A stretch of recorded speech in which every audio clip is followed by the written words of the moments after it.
I asked this question with a bit of discomfort. It's certainly not one I could answer. But is Suella Braverman's own ethnicity pertinent here? Do you think that a white Home Secretary would have been able to make these comments with a degree of impunity?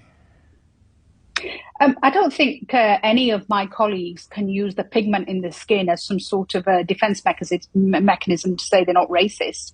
Brown people can be racist too. And if your your language, are you calling the Home Secretary racist? I am calling her rhetoric racist. I am. And I'm supporting the letters which call her rhetoric racist.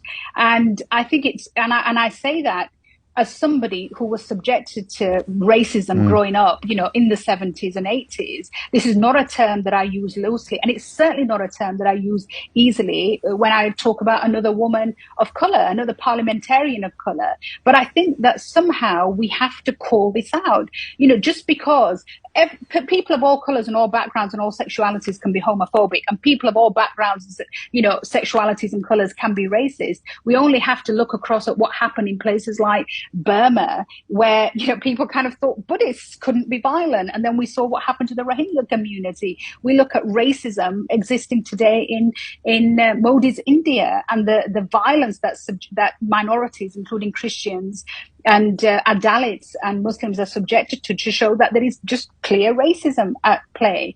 And so I just think it is important for us to call this out, and for us to say that just because you are a politician of color does not mean that you can engage in language which a politician who's white would not be considered acceptable. That language would not be considered acceptable for them to use.